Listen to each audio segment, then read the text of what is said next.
de na calculacion, exemplo, tá sugar tax, por exemplo, quando ela bisa aumentar a quantidade de belasting de produto de suco, e depois ora que está aqui tá wado trece para de imprensa, na bisa que está fake news, pero tá promete local que na mesa bisa quando tá behasi. E na Parlamentario Hulanda quando tá tomar medida drástica contra o pueblo aqui não, e lo que pode mirar Hulanda bisa na hora que diz cumpli com a medida na qual permitir que behasi, e não sa com a medida na kunang a contemplar e na calculada na cálculo com a IMF também mencionei por exemplo tá mais aumento de BBO e me tá querer que agora que não tá pouco espantar por tá participar sobre que na mesa me realizar que ora abo mês tá fiestando de forma que tá fiestando ora abo tá Georgia de forma que tá Georgia ora que vai permitir pueblo que tenda tá tem para governante que tá horta só não tá horta e a aba vindo governo tem orçamento mais bom não perseguir nenhum para sobre que está sama bom não tem orçamento pero agora que não bota bisa que se não se bota horta e aba vindo governo bom tá horta combina tudo placa não tem passo é placa que não se tá horta me se tem agora que não porque tem dois anos no governo pero logicamente que você tá retórica de sinvergüenceria de na campanha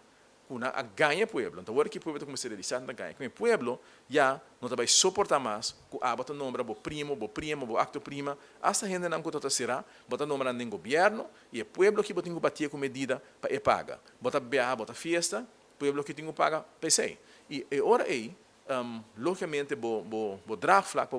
introduzir mais medida também e Holanda começa a realizar que tende ainda aqui não é sério para sobre o se bota disposto para fia mais placa de que botar mester para pôr de fundo para ser boa a campanha com ele tá algo sumamente me querer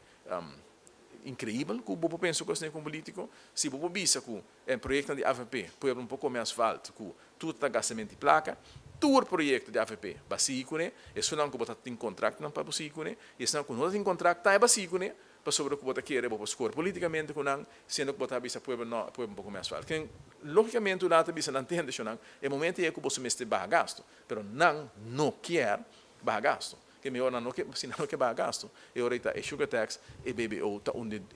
coisa que lo bem na caminha nós mira acaba por exemplo aumento de grondbelasting que temporalmente também duna algum rende alívio e depois de ano também